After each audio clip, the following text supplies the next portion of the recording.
All right. Apparently, we are live. Oh, okay. So, yeah. Apologies for everyone who is expecting some sort of professionalism on my part. You should know better now than to expect me to properly start a stream in the right place. But we're here now. So, hello everyone. If you for some reason don't know who I am, despite being on my channel, my name is Justin. Go by Django Science Lad on their internets. Twitter handle is SJW Debates. I did not have the foresight to put any of this in the description, so you can do a little detective work.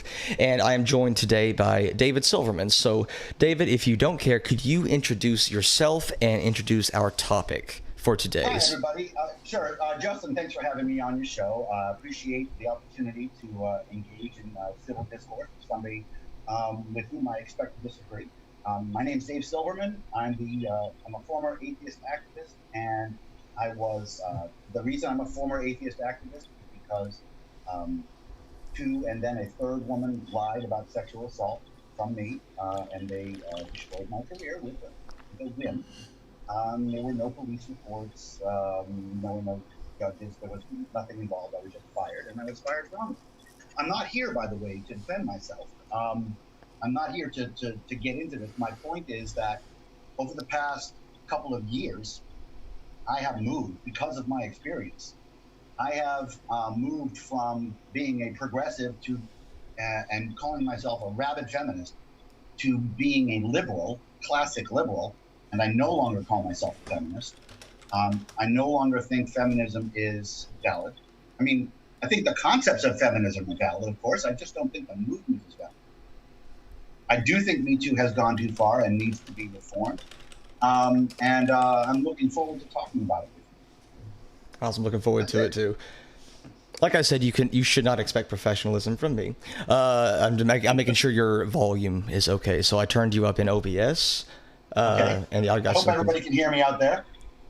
Better but still low. All right, let's bump it up even more. All right, can you talk just one more time for me? In the beginning, God created heaven and earth, and the earth was waste and void, and darkness was upon the face of the deep. Okay, you're showing up in the yellow on OBS. Everybody, is that a little bit better? Sweet. Awesome. Okay, I think that's better? Okay. I think that's okay. Sweet.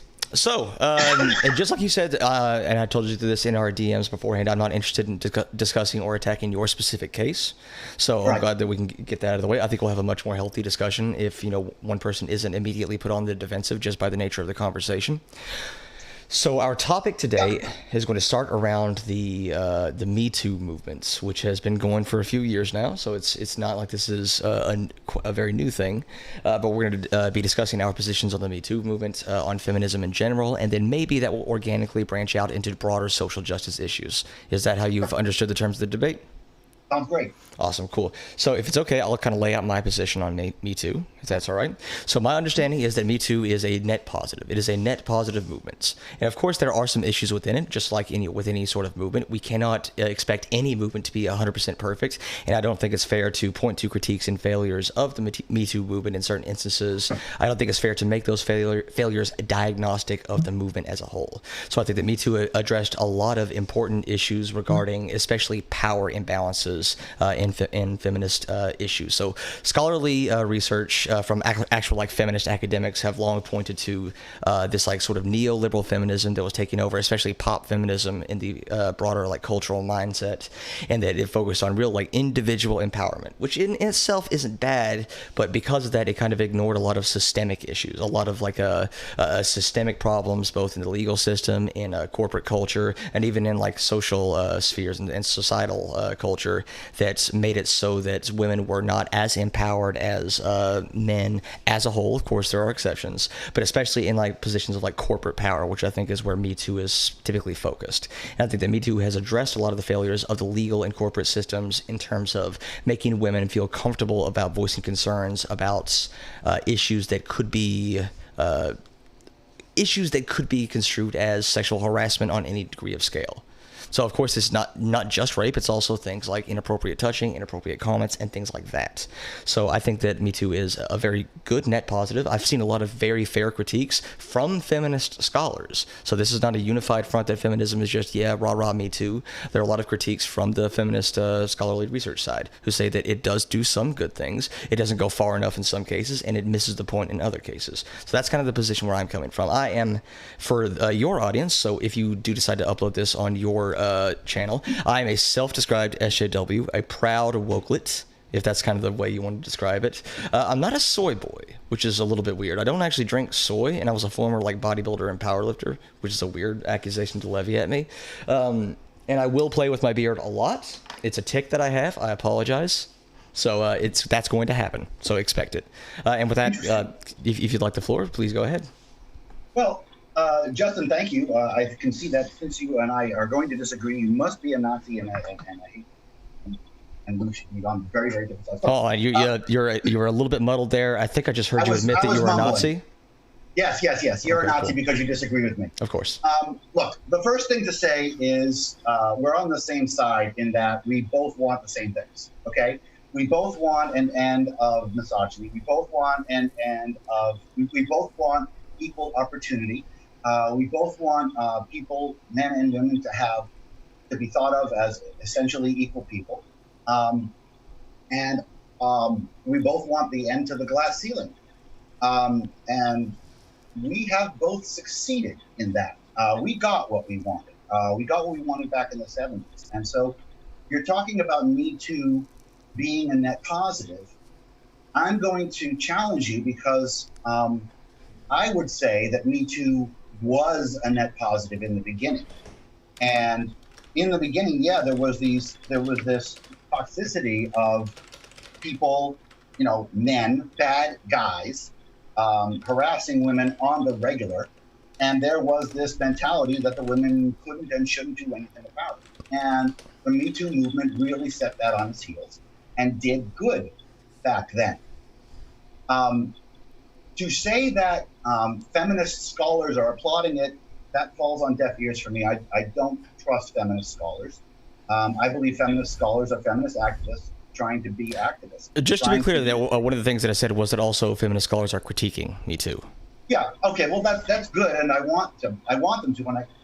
But I don't think feminist scholars are critiquing it enough, and I'm going to make that point. You mentioned that everybody has said that Me Too has done some good things. It definitely has. I am going to say that it stopped doing good things some time ago.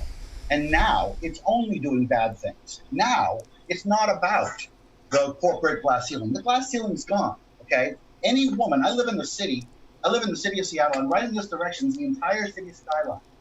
And that city skyline is filled with buildings. It's filled with companies.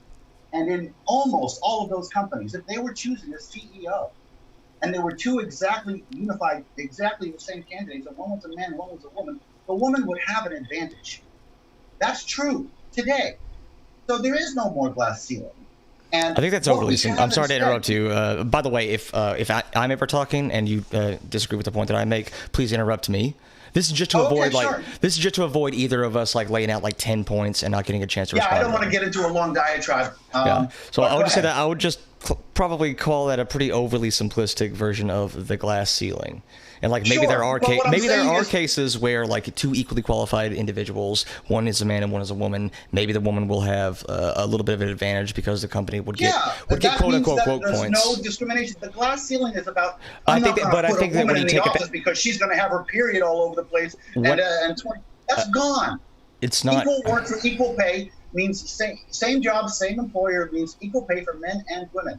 Done. We have that. The gender pay gap is 2 cents on the dollar. Not 80 cents. It's 2 cents. Same job, same employer, equal pay for men and women. Yeah, but this is a pretty simplistic understanding of the gender pay gap. It's not just, men and women working the exact same position are making disparate. Yes, it actually is that. Hold on. It actually is that. Hold on. No, it's a little bit more complicated than that because the whole the whole 80 cents on the dollar is does account for individual choice. Like, that's one of the big knocks against it from the conservative spaces, right? But it why? is all about individual choice. But hold on. Making their free choices. Hold on. Do we make these free choices? Are there not societal influences that can affect those free choices? Are we, any of us, individual agents purely? Yeah, you know what? If you go into we don't have free will and we are all products of our thing, then there's still no problem because men and women are facing the same constraints. They're not, though. If the women are facing the constraints that they're pushed by society into the less paying jobs, the men are being faced by the society to push them to more paying jobs. And that's Do you think just those two are equal? life. That's life. It's not misogyny. It's not misogyny. It's not discrimination. It's not unfair. People are doing what they want to do. That's not unfair. Are they, though? Look, I'm working for the Conway Foundation. We're giving a whole lot of money to organizations like Girls Who Code. There's no Boys Who Code organization. Do you think that there's a reason for that? Hold on, do you think there's a reason for that? Because men and women are different, boys and girls are different, and globally, when given the opportunity, women choose softer, the more feminine roles. They only choose the harder roles. They only choose the STEM roles when they have less choice, like in more harder countries where there's less freedom. People are making their own choices, and it's your problem if you have a problem with that.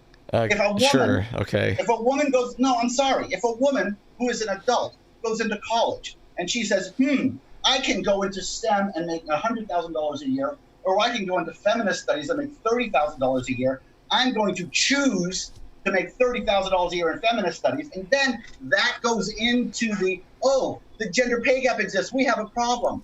We don't have a problem. She made her choice. If you don't like the choice she made, it's your problem, not hers, and certainly not mine. This again is extremely simplistic. This is extremely simplistic. It's not no. It's way more. No, it's way more complicated than you're giving it credit for. Like, why do these people choose? Tell me why it's more complicated. Because why are these people making the choices that they are? Are we not? Hold on. Are we not subject to societal influences? Just as a broad statement, do we live in a society? Genetic influences. We are also subject to genetic influences. Those two are not dichotomous. Social and genetic influences are not opposites. What? I didn't say they were opposite. There are two different forces that are operating at the same time, neither of which are evil, neither of which are bad, because in the end, everybody is making the choice. And in the end, Justin, we have to have agency here. We do have agency. We have to have responsibility here. Okay, so this is actually, because I think we're getting into the weeds of this a little bit, but this ties back into a really good point. So one of the biggest, I've mentioned this before, one of the biggest critiques that feminist scholars have of like neoliberal feminism of the past 2 decades, and in part, the MeToo movement, is it puts way too much emphasis on the individual women and less on systemic societal influences that create these structures that exacerbate and perpetuate problems. I know hold on, you could say which is crap. Which is no, it's just it's a very basic and correct understanding of how society works. We are subjects of our environment. We are subjects of a whole bunch of things, including our genetics and our environment and our time and our local environment and our society. That's not evil. I'm not saying it's evil. I'm not saying it's evil. It doesn't mean we don't have to fix it either. There's nothing to fix. People why do you think that? Okay, so choices. Why do you think? And what comes first? And there's a chicken and egg here thing, Justin. What comes first, the genetics or the society? Neither. We don't know.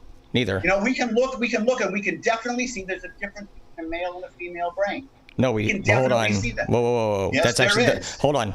That's scientifically inaccurate. This is actually my field. There's no such thing as a male or female brain. There's a typical male brain and a typical female brain. You are incorrect. I am completely correct. I'm very certain about this.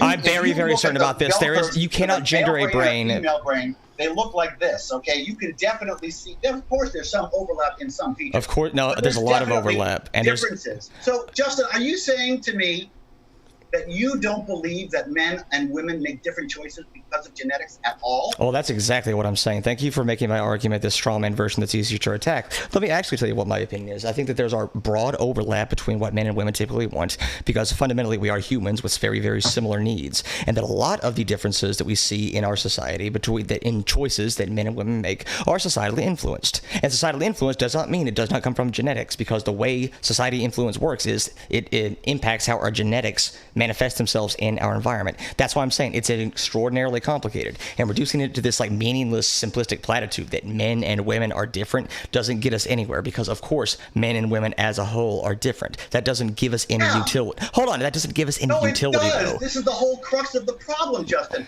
Men and women are different, so they make different choices because they want to. They make different choices because they want to. In other countries, in countries that are more totalitarian, you realize that in countries that are more totalitarian, where there's less freedom, women go into STEM more often. They do it because they have to. They don't want to.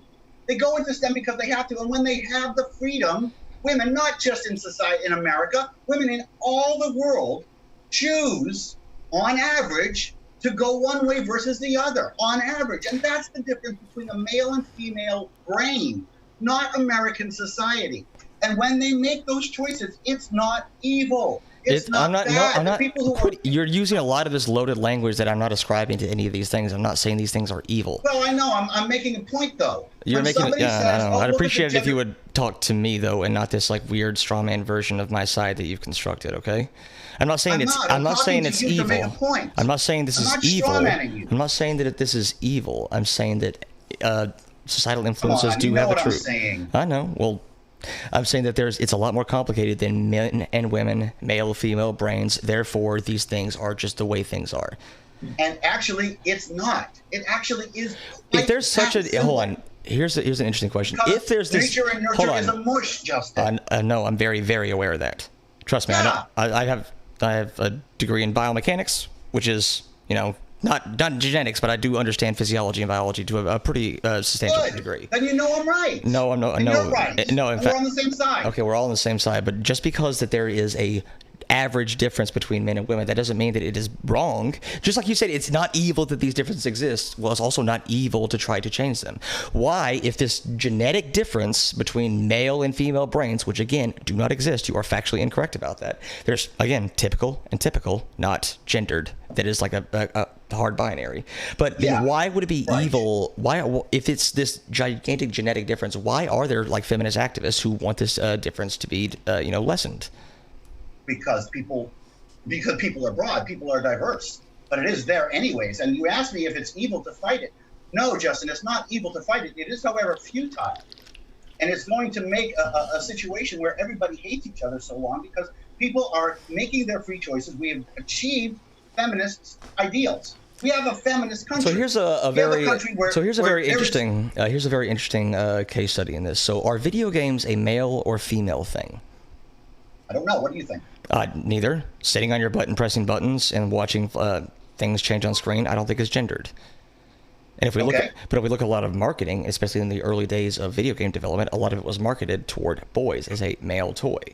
Now there was no genetic reason for that. That's just a decision that people made, that the marketers made because they thought it was going to sell more. Now, why do they think it was going to sell more? Could it be because of genetics? Maybe, but also maybe not, because now we see when video games, the average and I don't want to get into what constitutes a real game because it's a stupid question, and you should think less of anybody who says that there are real games and not. Now we see that the proportion of women and men who play video games is very roughly similar. It's a much more close to even makeup because it turns out sitting on your butt and pressing buttons or pressing things on a screen is not a gendered activity.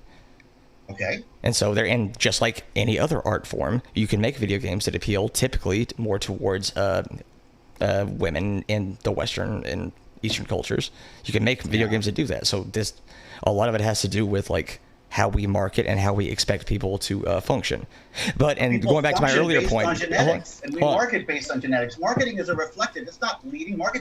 I would really question any research done on market genetics, because I've seen some of the research, especially some of the research done by GAD-SAD on evolutionary psychology and how that impacts market decisions. These sample sizes are low. These standard deviations are high. This is not something that you can apply to an individual in any way, shape, or form.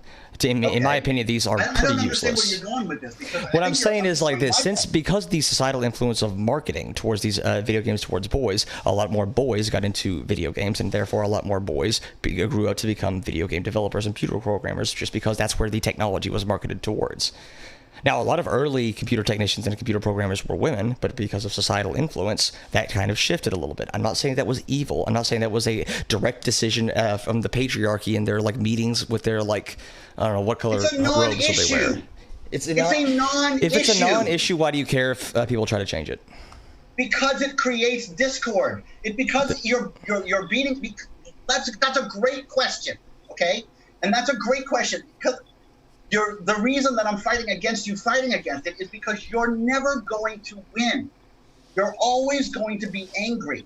Men and women will always be different because societal norms globally are reflective of the genetic differences which exist between men and women on average. And again, that is all sorts of hot nonsense.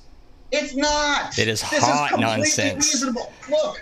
Men and women are different. We make different choices. No, I have all the data that I need to show you. I have a ton of data. I have a ton of data as well. All right, so I'll tell you what. I have a slug account, okay? I have a slug account, and my slug account. What's a slug account? A slug is a social network where people debate. And I'm going to put all this stuff on my slug account so you can go see it. It's slug.com/Dave. We'll just call it that. And this is a very, very simple thing. And the reason that I want you to see this, Justin, is because feminism, I look at the left, okay? I look at the left as two pieces, the progressives and the liberals. And the liberals are looking at feminism and saying, okay, we won. And the progressives are looking at feminism and saying, okay, we haven't won because people are making choices we don't like. The liberals are saying, they're making choices you don't like, that's your problem. The progressives are saying they're making choices we don't like. That's society's problem. And that is never going to fix. The decisions that people are making because of society's problem are never going to fix. And while you're fighting it, you're fighting the liberals. Yeah, you're fighting the liberals who are saying, and you shouldn't be, and nobody should be. We should be on the same side. We can be on the same side, but that doesn't mean we can't have disagreements. Like this notion that we're all perfect individual agents that all make individual choices for free of societal influence. But if you're fighting, to me that's like laughably simplistic. I'm not taking that seriously. What's laughably simplistic? That we're all perfect individual agents who make decisions regardless of societal influence. That's not how things work. In fact, you argue that exactly. I said societal influence comes from genetics to a large degree. Genetics and environment. That's what it is. It's genetics and environment. That's society. Okay, if it's so genetically ingrained, what's the harm of fighting against it if it's so genetically ingrained?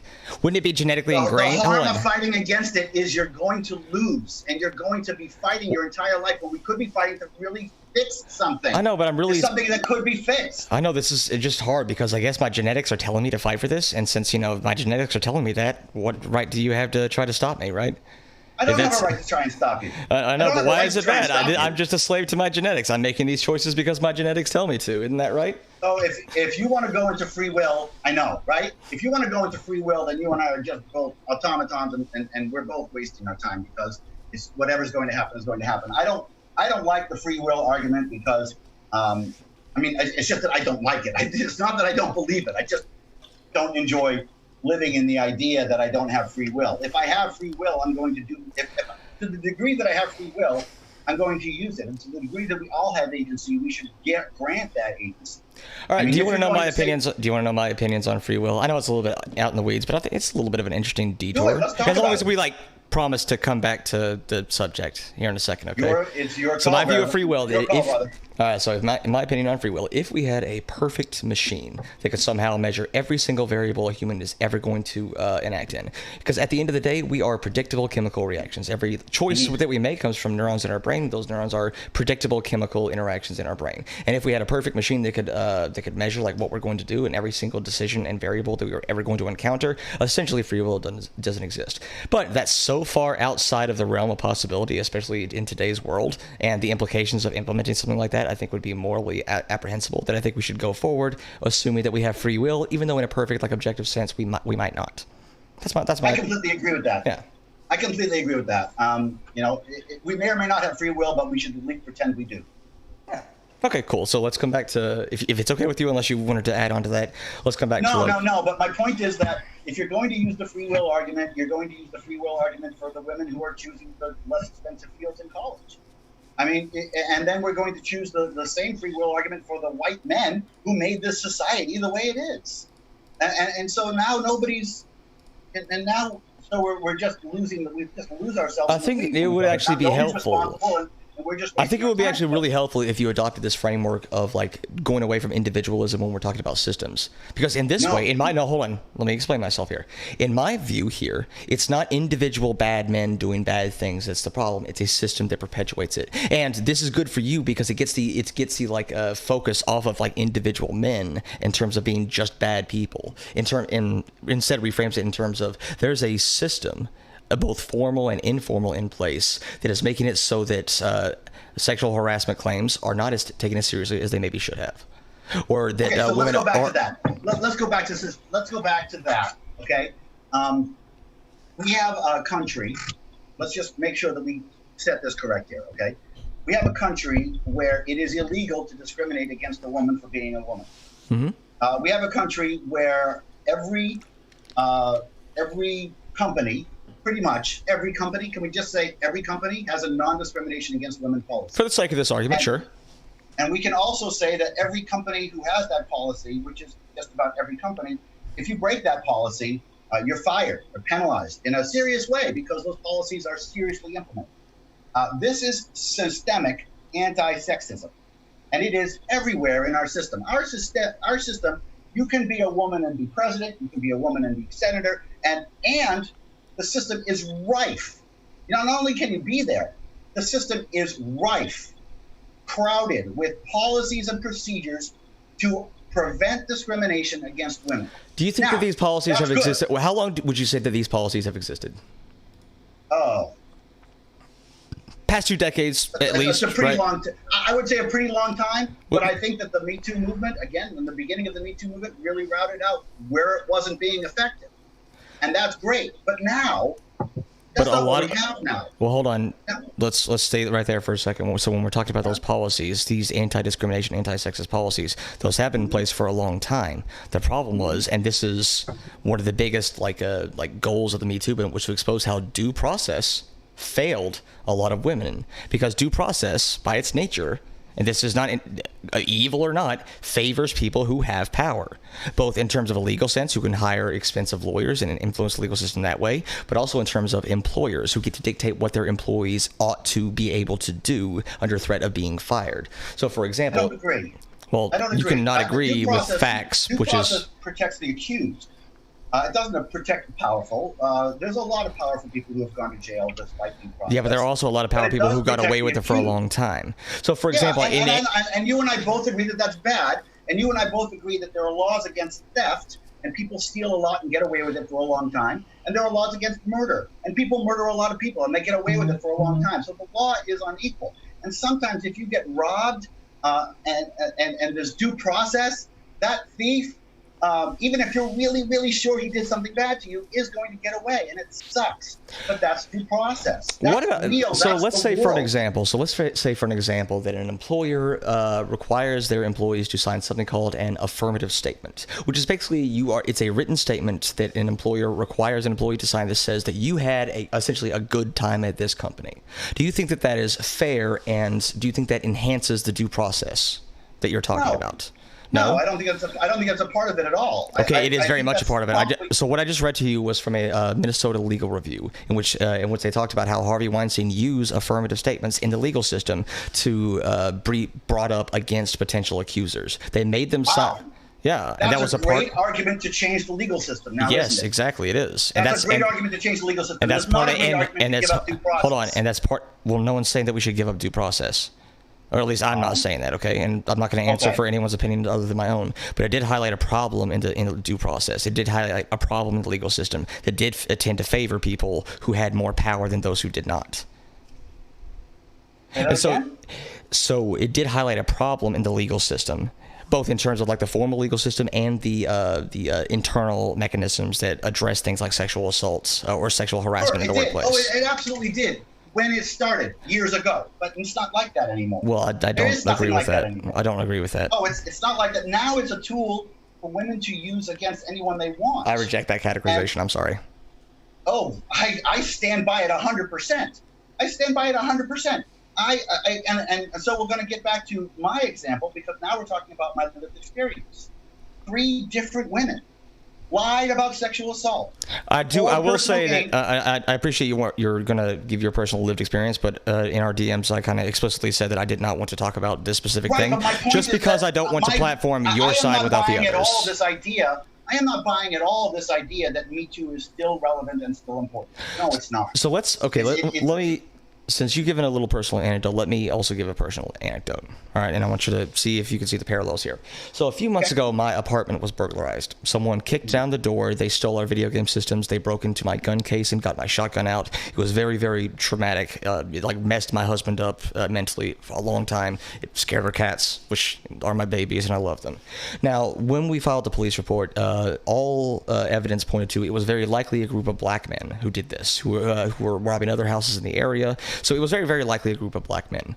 Now, what would it say about my character and my integrity if that I allowed this instance of black people victimizing me to influence my opinion of the broader theory and statistics that make me an anti-racist? What would that speak about my integrity if I allowed that personal anecdote, that personal experience, to influence my broad opinion of the data? If the personal anecdote, if the personal experience, if the mantra that you were fighting was black people never commit crimes. No one, that's overly simplistic. Okay, so, but let me finish though, because that is the mantra behind believe all women. Okay, if the mantra was that black people, they can't commit crimes, there's a black code, there's a black person code, and they know that they would never commit crimes. And if you believe that, and then somebody robbed you, not once, but 3 times, it would affect your opinion of that mantra, and it should. Well, that wasn't my mantra. What? That wasn't my mantra.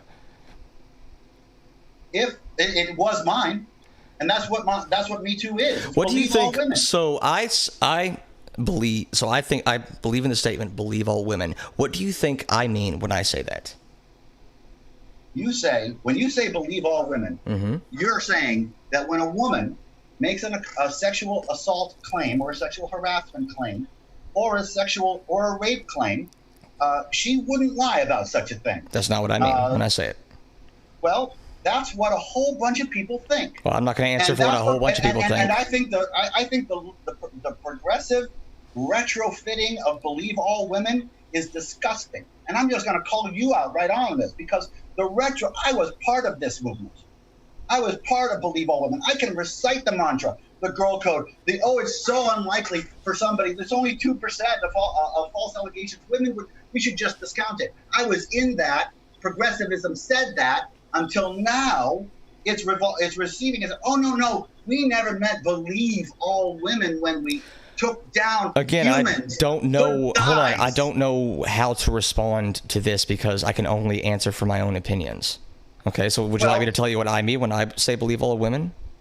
Yeah, but you cannot say that you speak for everybody else. I've explicitly said that I don't do that. Okay, go for it. All right, so when I say believe all women, I mean when they make a claim, they're worth listening to. Believe them that they made the claim.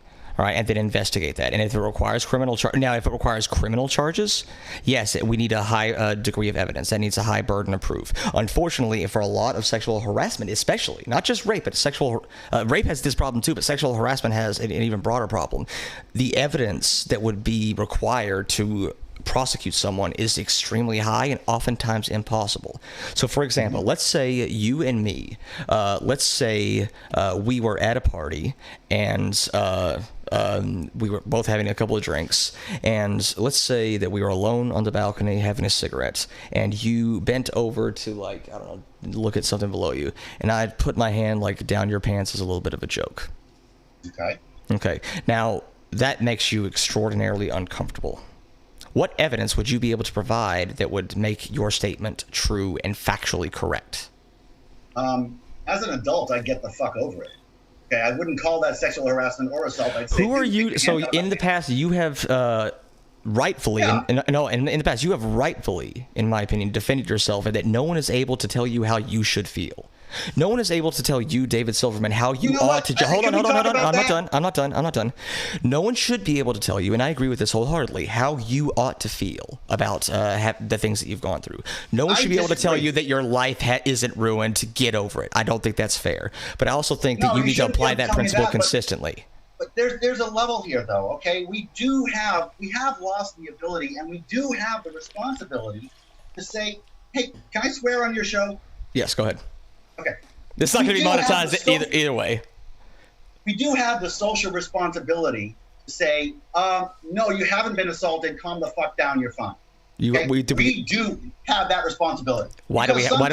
Who are you? We do because as an individual. Hold on. Who are you as an individual to tell somebody what they ought to feel in a certain situation? Yes, we do. No, I'm saying, who are you to say that? Why do you have that right? I'm an outside observer looking at somebody overreacting, saying, oh my God, Justin put his hand on my pants. I'm going to sue him for sexual harassment. I'm going to call the police. We need somebody to say, no. Justin was playing around. You're upset. Take a pill. Go back to the party. Relax. Do you see how this actually ties right back into the societal attitudes that I was saying need to be changed first? Do you think it's okay if I were to do that? Don't need to be changed. Hold on, do you think it's okay that I were to do that? People need to grow up and take responsibility. That's not. If it's so small, because this is the point. If it's so small that there's not enough evidence to show sexual harassment, it's probably not sexual harassment. Okay. That's if there's not enough evidence to convict, maybe he's innocent. Cool. Let's say it again. If there's not enough evidence to convict, maybe she's full of shit and he's innocent. Excellent. Going back to my personal anecdote earlier. I should do the victim is full of shit, and maybe the all right, that's really interesting because going back to my anecdote earlier, the burglars who broke into my apartment were never caught. They were never convicted. I guess I was lying. No, you weren't lying, but you didn't. But those people didn't go to prison. How should I feel about being burglarized? How should I feel about that? You should feel violated about being burglarized. But if there's black people next door to you, you shouldn't accuse them of having done it. Of course not. You shouldn't think poorly of them for having done it. Now, let's say that, for example, I suffered post-traumatic stress disorder. Like I had nightmares for weeks and weeks and weeks after getting burglarized. Is that reasonable? No. No? What if it happened anyway? Well, look. Hold on. What if it happened anyway? If it's reasonable. What if it's a factually true statement that this really, really, really bothered me? Oftentimes, feelings are not rational. They're not. To an outside observer, they wouldn't make sense, but that doesn't mean those feelings aren't real and valid.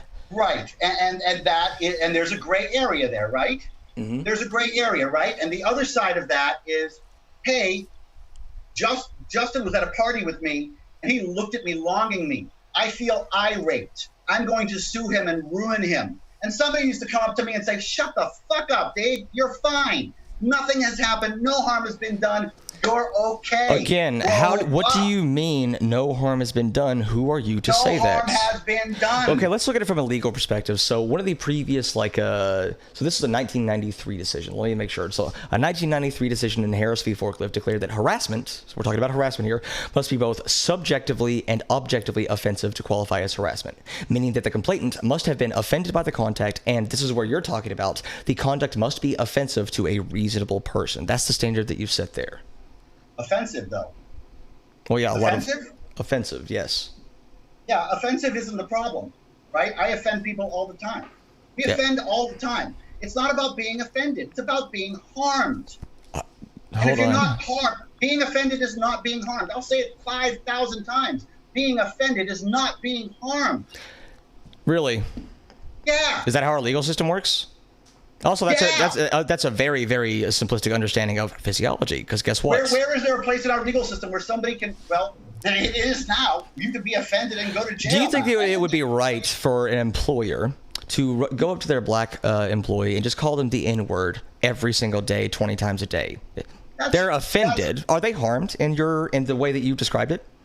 Yes, and there's a great area here. Now, how are they harmed? Hold on. There's harassment. If you're saying something that's overtly offensive over and over again, that would literally be harassment according to the definition. How would that harm them, though?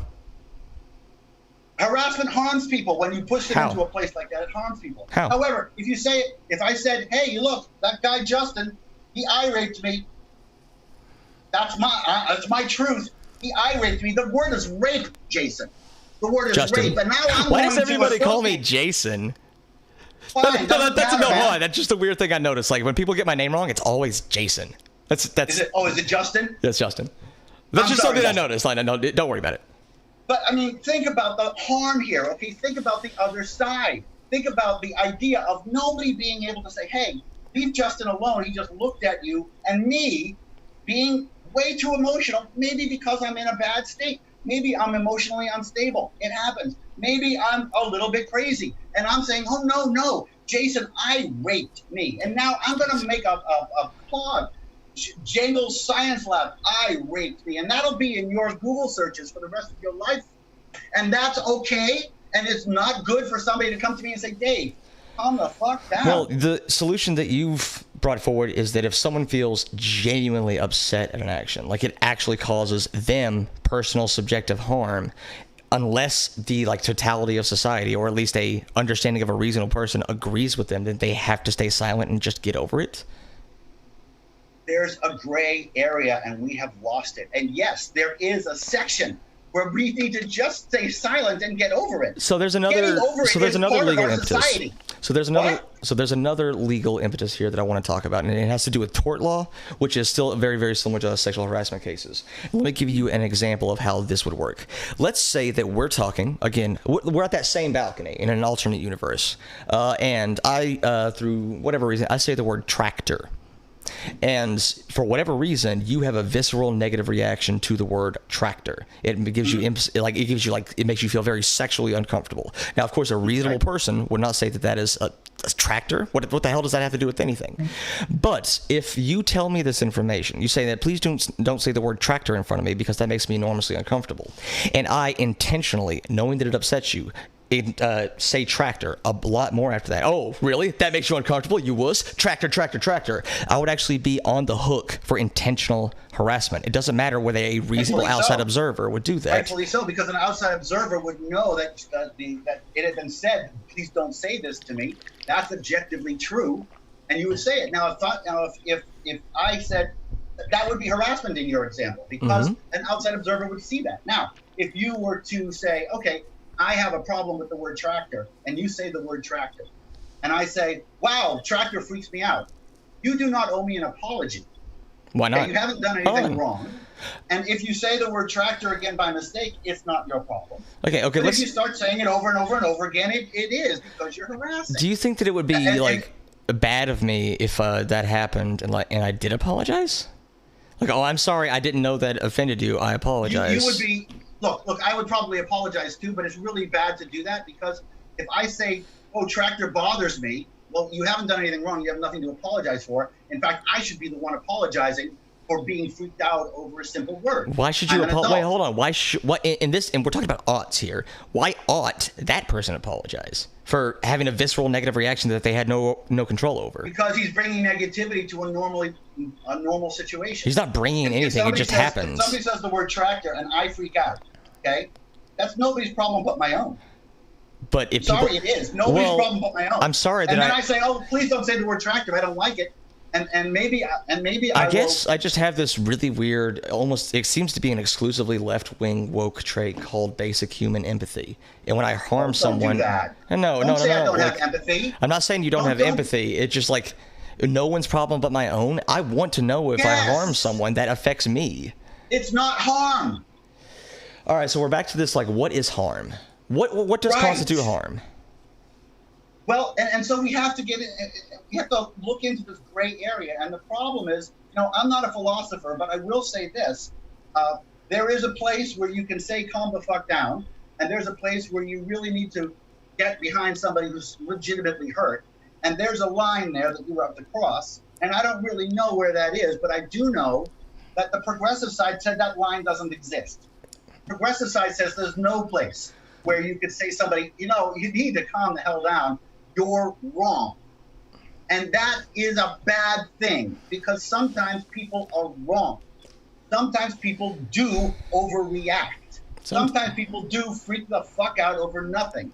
Sometimes people say, Justin called me a tractor, and now that's rape. And somebody's going to say, you know what? That's not happening. And again, Justin, this has happened to me.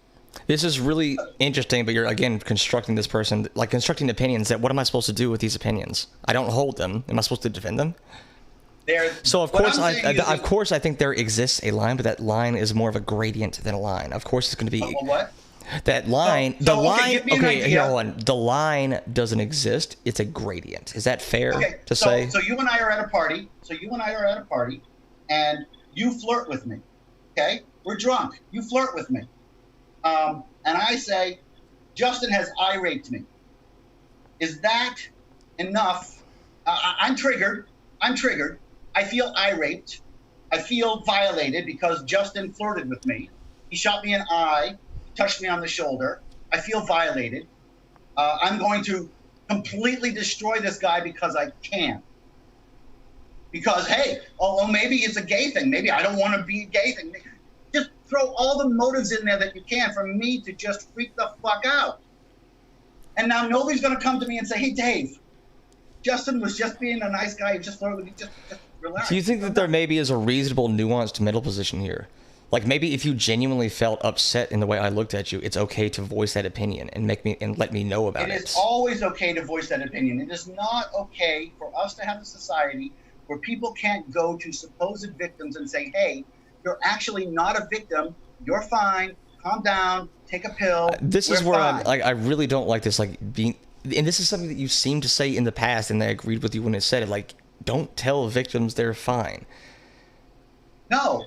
If you're actually talking about real victims, if you're actually talking, like I said, again, you're qualifying like real victims. Like it's up to you to decide who's a real victim or not. Well, somebody who's been damaged, somebody who's lost something, somebody who's been actually, seriously affected by somebody who an objective observer would think is a reasonable thing.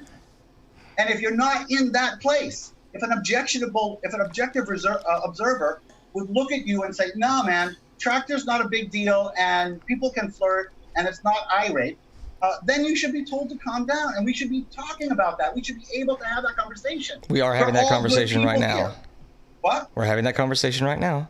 Right. We're all good people here, okay? Nobody wants to harm anybody. Of course not. But there are men who are being harmed here. There are women who are being harmed as well. Harmed by me.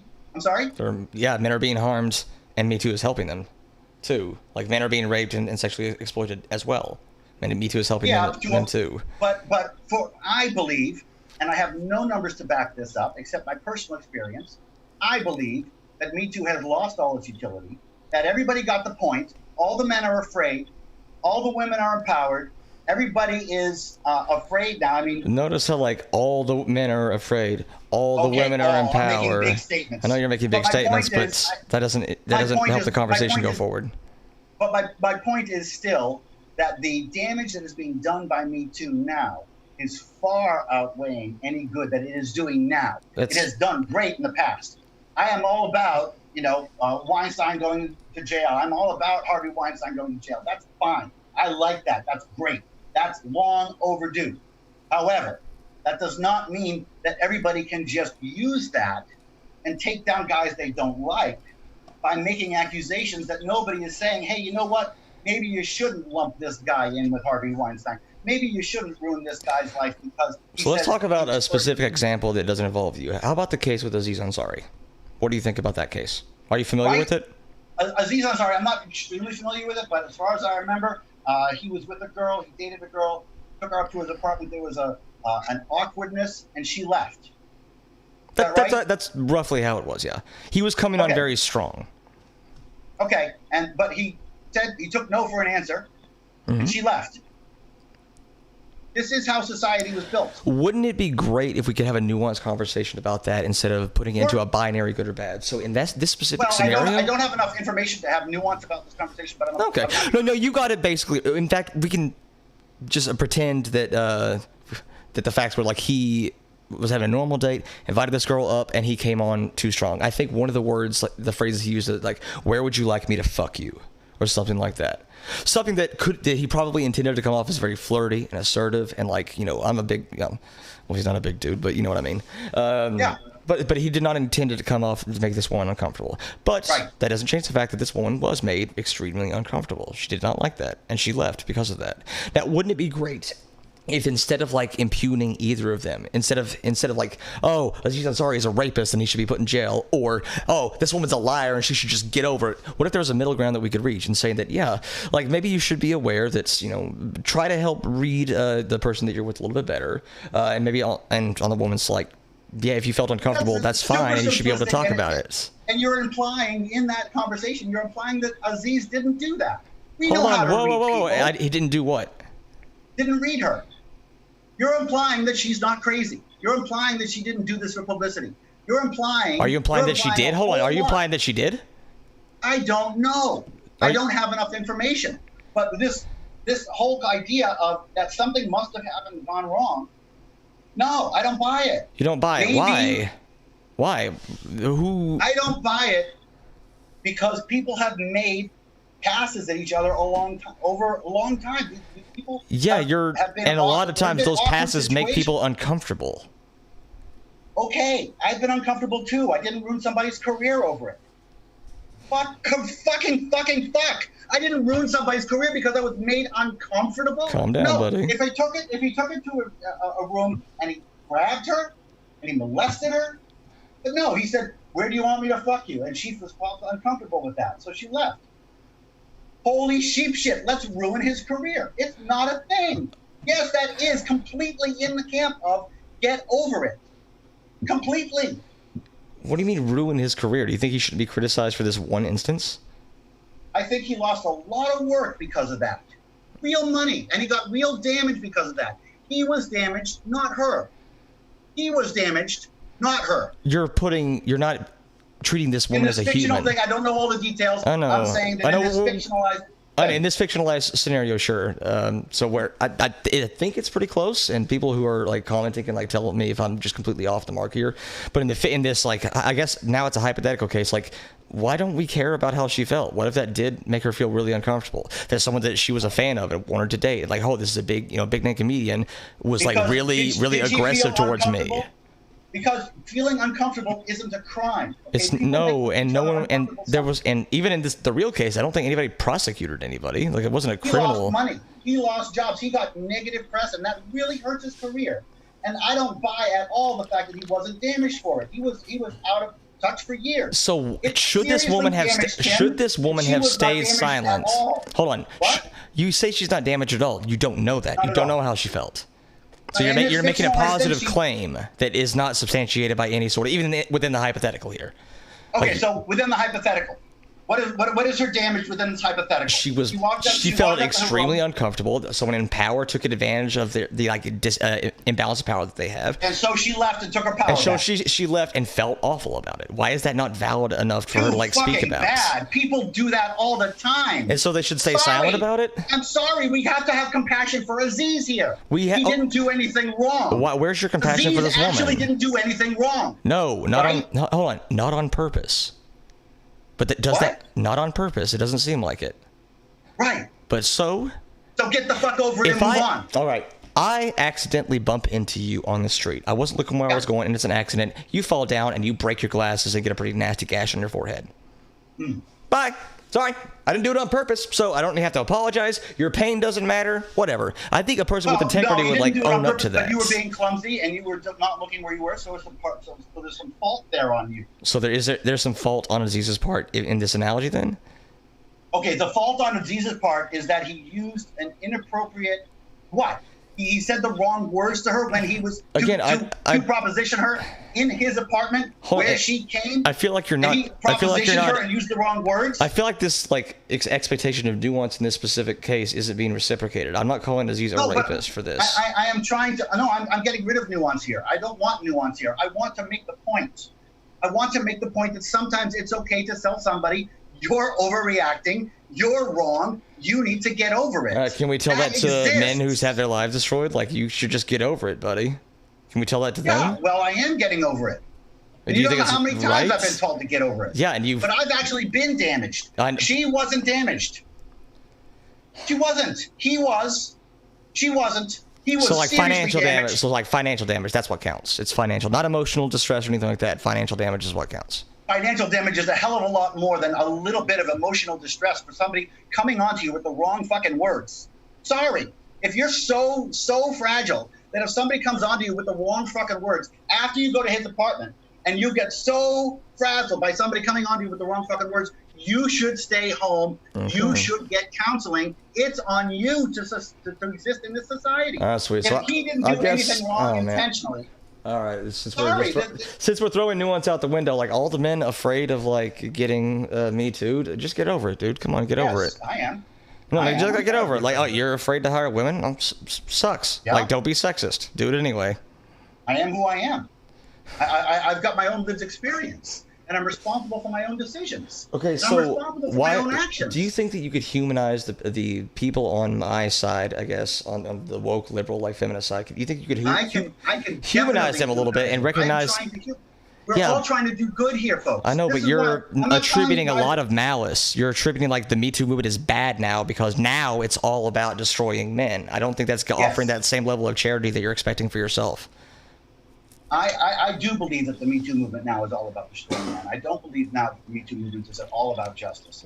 And I base that opinion off of my experience. Well, this is going to help you a lot with that because the Me Too movement is not a physical thing with agency, so it doesn't want to do anything. It's all about the individual people who are a part of that movement. Well, it's a meme, right? It's a meme, and it acts like a meme. It acts Dawkinsian, and it adapts, and it doesn't do anything. It's just the idea in individuals' head and shaped by society. Oh, those societal influences that we've been talking about earlier.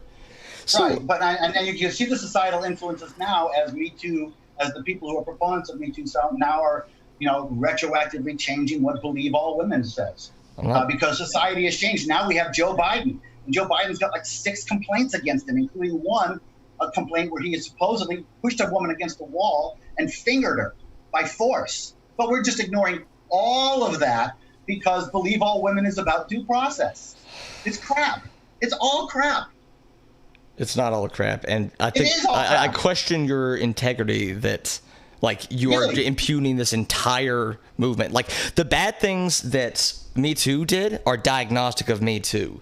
The bad things and the ways that due process failed women, that's not diagnostic. Due process fails all victims. And why isn't due process fail? Like, why hasn't due process been impugned by you in the same way? It failed before. It has critiques. It didn't succeed in where it should have in a lot of cases. Why is that not diagnosed as bad by you, but Me Too is? Because due process is the best we have as a justice system. It's the best we have. Yeah, and it could be better. Me Too is the best we have in terms of the feminist movement right now. Yeah, but think about it. The way to make due process better is not to eliminate due process, which is what Me Too proposes. Me Too doesn't propose anything. In fact, one of the biggest... But the effect is real clear, right? The effect is real clear. All right, seriously, I'm engaging on an empirical level here. No, yeah, the effect is clear. For example, in this article in the Minnesota Law Review that I read, and that they did change due process. That's one of the things that Me Too, for whatever a thing can do like this, like people who were involved in Me Too were fighting for changes in legal process. They were fighting to get rid of things like non-disclosure agreements that put employers in a position of power. They were fighting for things like internal mechanisms for handling sexual assault just were not up to snuff, and they weren't doing their jobs correctly. And it put a lot of power in the hands of the people who would be accused, and it took away power from the people who were beneath that. That's one of the things that Me Too is continuing to fight for, because this is not a universally applied thing. As of the time of writing, in 2018, there were laws proposed in California, Pennsylvania, and a few others. They were trying to tackle this, but that's not nationwide. There's still more to go. Right. But we're all trying to fight this on the same way. We're all on the same side. But the way to get rid of this is not to say that due process is bad, and it's not to say that, we're going to treat one kind of crime different from all other crime because we want to. I can't engage with this. I'm sorry. I'm not saying that. So what do you want me to, how am I supposed to respond to that? I think you are saying that because you're saying that people, your new version of Me Too. It's not my new version. The version that says, we should take accusations seriously and then put them through due process, and there shouldn't be any sort of thing unless there's evidence. That's not in criminal cases. No, in criminal cases. But one of the things that the courts really like to do, especially lower courts, say that you should handle these things internally. And a lot of times, in my opinion, the bar for what constitutes a sexual harassment is much lower in an employment scenario. We shouldn't have to get to the level where a woman is being shoved up against a wall and fingered before we care. Sometimes the things that lead up to that. We're not there anymore, right? Biden's going to be president. Nobody cares about that. Hold on. Does that mean that we have to stop? Since that's not happening anymore, that's the bar. We cleared it. We're done now. We shouldn't address any of the other things that led up to that, any sort of the other aspect of the culture that contributed to that being a thing. We shouldn't address any of those. So, for example, I think, did you watch that Jordan Peterson Vice interview? Jordan Peterson what? Vice interview, where he talked about we don't know what the rules are between men and women in the workplace anymore. I didn't see it. Okay, so you can trust my. Sure. Okay, but. you know. So he basically said that we don't know what the rules are for men and women in the workplace anymore because he was terrified that, you know, men wouldn't be able to flirt with women in the workplace anymore. Do you think that that's a healthy, like, attitude to have towards men and women in the workplace? That if you take away if you take away flirting in the workplace, it's going to damage the relationship between men and women. Do you think that's a healthy attitude for, like, men and women to have towards each other, that we should view each other as, like, potential sexual partners first and foremost? I think a lot of people meet their mates at work. That's fine. Is that healthy, though? But it's happening anyways. It's the way people meet each other. It's the way people meet each other. But if you let that bleed into, like, all of your interactions with men and women, like, you view a woman as, like, a sexual partner first and foremost, and, like, that's the lens. That's not what we're talking about. We are talking about that a little bit. Like, if we get rid of all, like, flirting in the workplace, do you think that would be like horrible and, like, damage? I don't think it is possible. I'm not saying, of course, it's not possible. This is like our utopian vision here. But if we, like, made it a policy, like, don't flirt with your coworkers, do you think that would be a bad thing? Yes. Why? Because people like to live, and people need to meet each other. And a lot of people. This is where you're speaking from a place of privilege now because you're married, and I understand that, and you're happy. But people are lonely, and a lot of people, especially introverts. This is where I think you would actually gain a lot from talking to queer people. So, for example, I wasn't always married. For the longest time, I was in workplaces, and it was never an option to me to flirt with the other men who I worked with, just because societally I knew it wouldn't be accepted. It didn't damage my working relationships and probably enhanced them. And I could separate work and my romantic life by saying that this is not the place to flirt. This is not where I'm going to find my romantic partner. And if it was, it would be by chance, and we should be very careful about where we should and should not flirt, and be clear that we should take this outside of the workplace. That didn't damage. Am I just way tougher than all straight men? Am I just way tougher than all straight men? But Justin, you're a good guy. You're a handsome guy. You're an eloquent guy. You're informed. You can meet people. You're an extrovert, clearly. No, I'm not. I'm very much an introvert. Well, you seem extroverted on here, but my point is, I don't think it's a problem for people to communicate. And yes, people meet each other, fall in love, and get married to people that they work with. That's a real thing. That's a real thing. You can't just sterilize the workforce like that. It's also a real thing that can create some pretty toxic relationships between men and women. Yeah, that's true. Sometimes, like, women, I'm not interested in this dude, and he's been flirting with me for the past 5 months, and since I work with him, I can't go away. That's harassment. Is it? Sure. If he's been flirting with me for the past 5 months and I told him no, that's harassment. Okay, he, like, stares at me, like, for long periods of time every day. Eye rapes me. Is that a problem?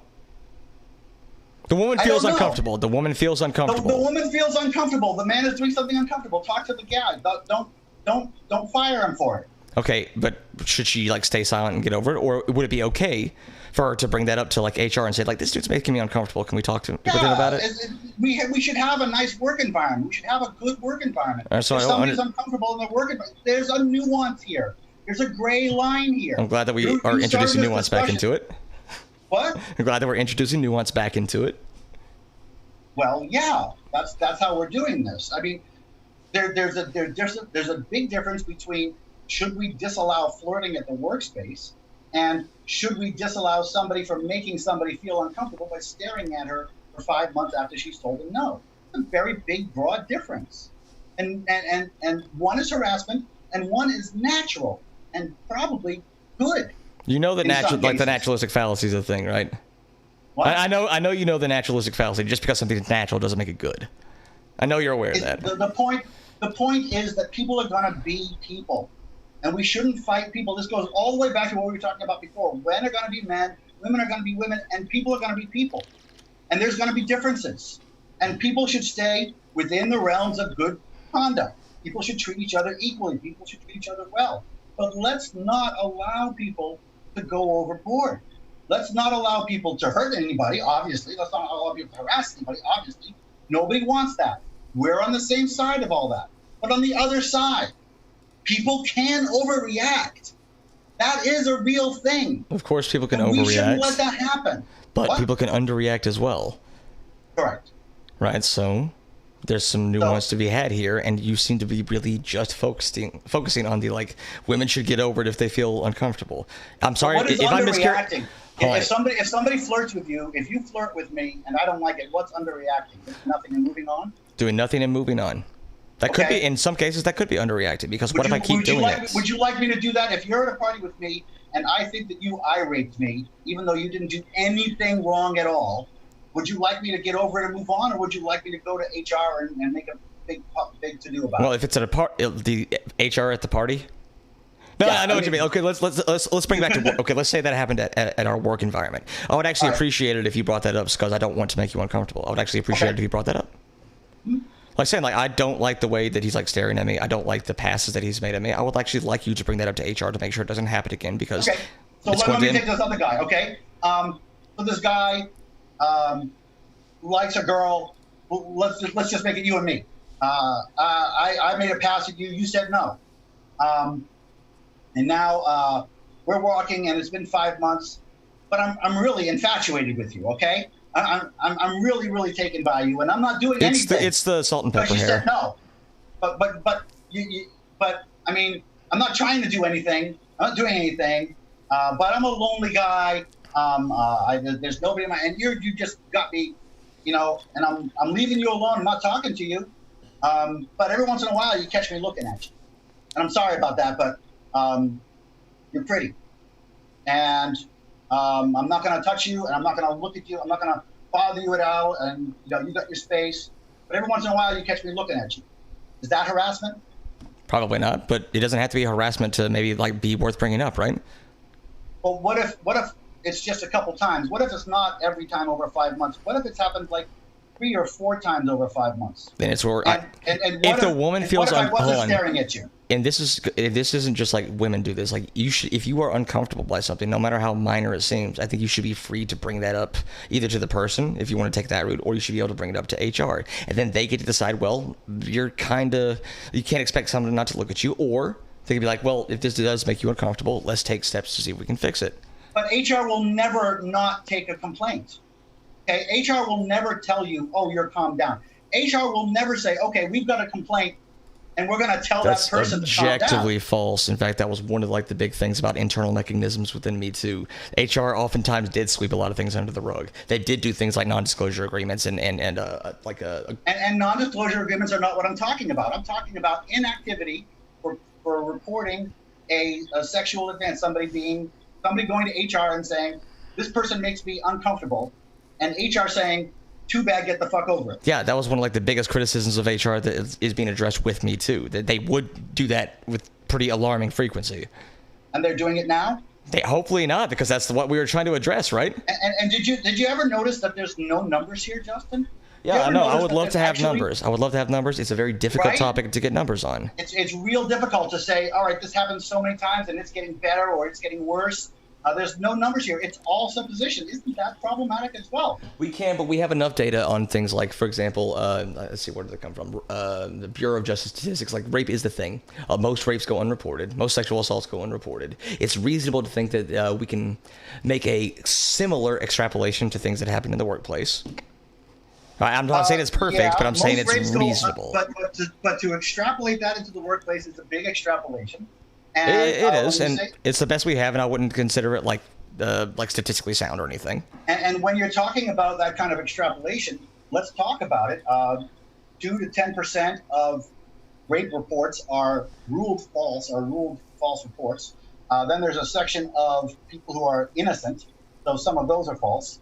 And then that's just rape reports. That's not the rape reports going to the police, so that's much more difficult than, say, a false police report to a report to BuzzFeed or a phone call to your HR. So let's extrapolate into the workforce that it's got to be at least 10, and so it's so much easier.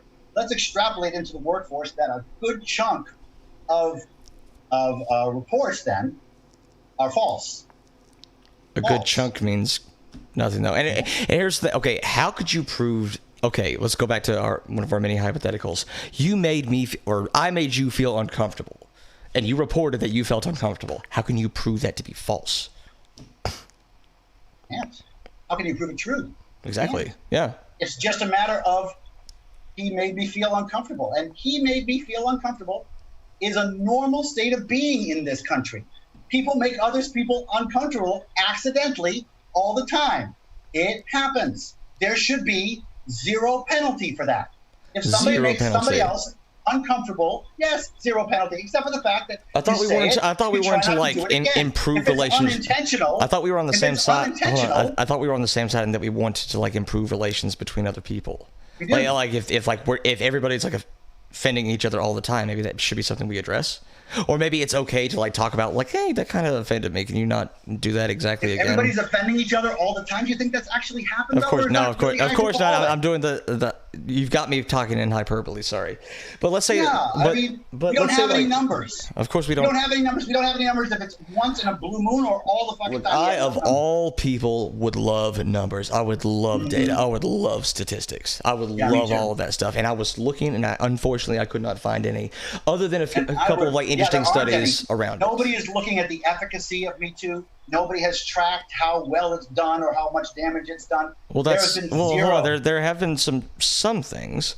Like, for example, there was a really interesting study done by, I guess, feminist scholars, if you want to take them seriously, done by Me Too's coverage in the newspapers, in the UK media. They did as close as you can to an objective analysis. That doesn't mean how many lives have been saved. But it does affect how like the public is seeing Me Too, and since most of the public gets their information from the media. That's just publicity. That's just generating publicity. How many lives have been saved?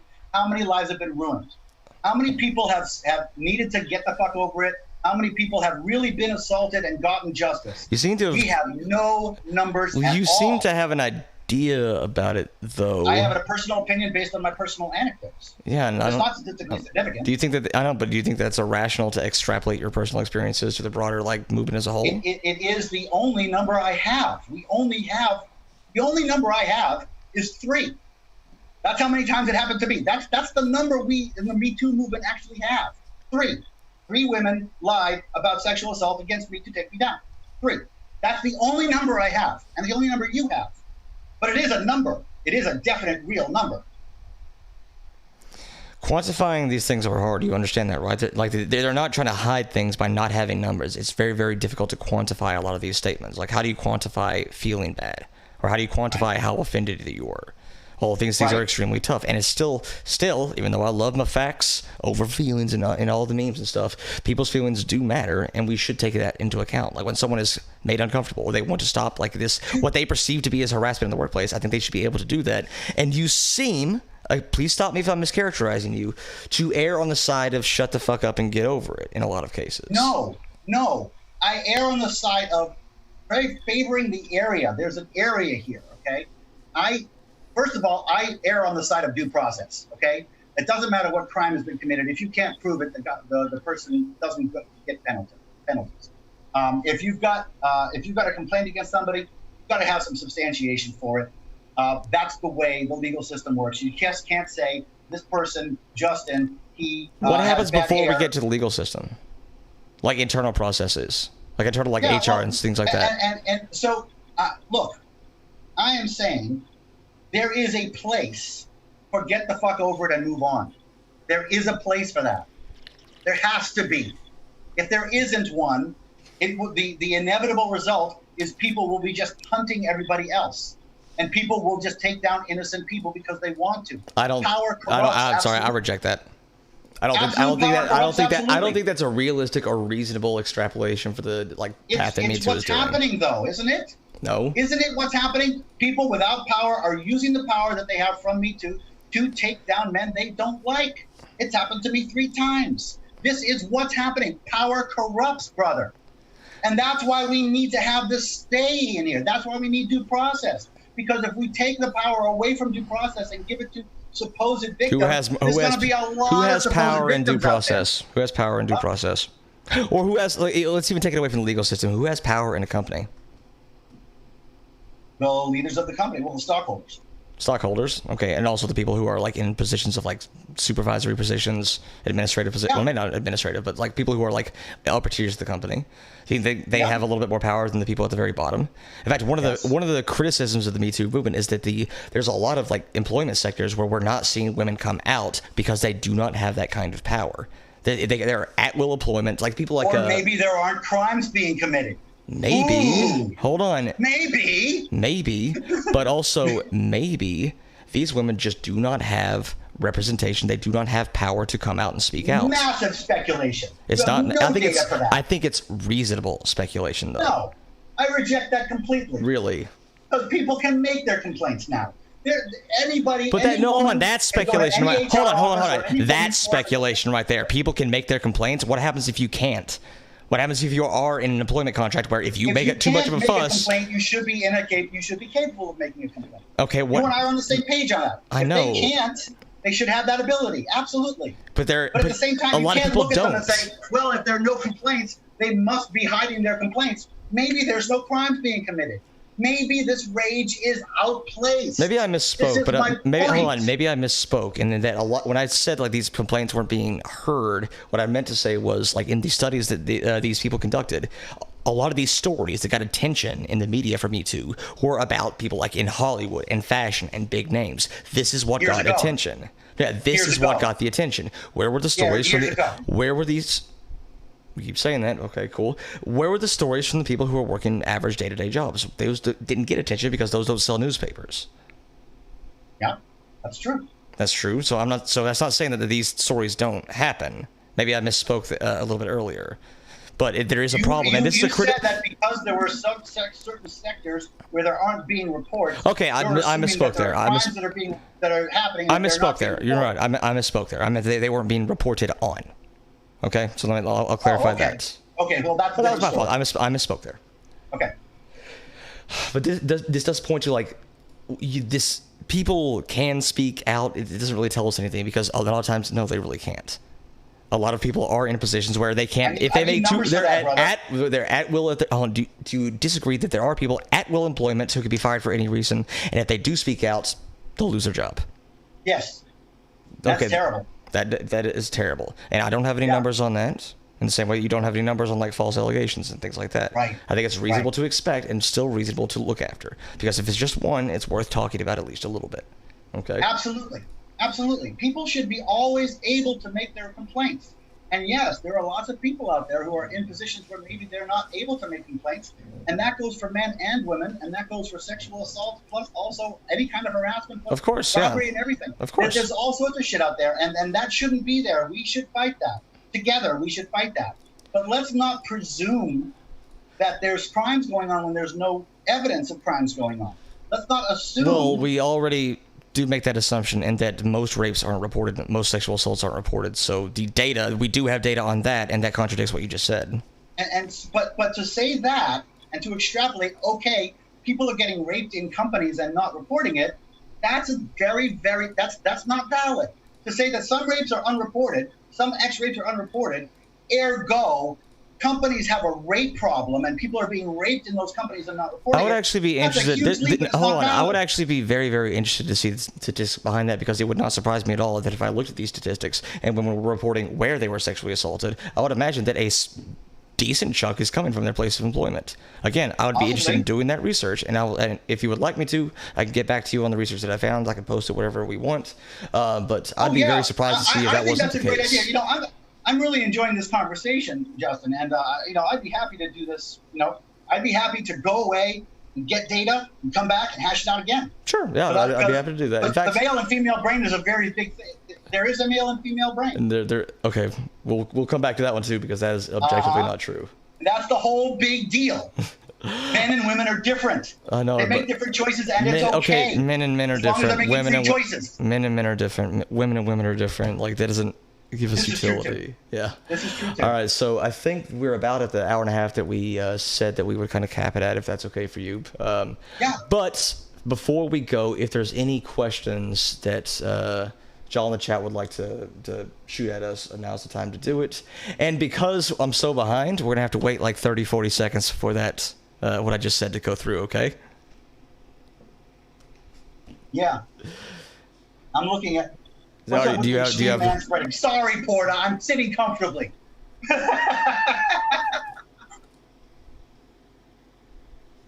They're making fun of my seating position.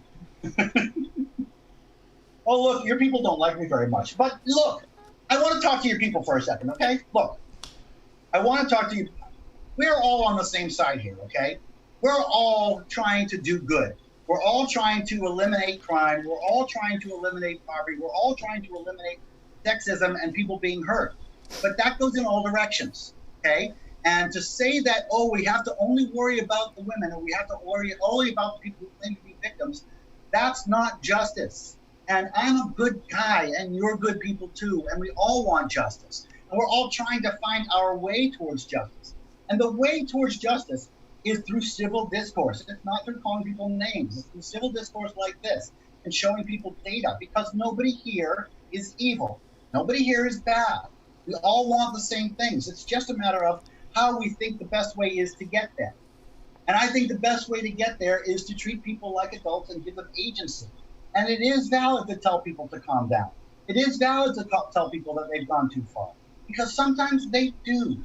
And when they do, people suffer and people get penalized. So, and they do because nobody wants to hurt feelings. Nobody, and this goes back to what you were saying about before, Justin, because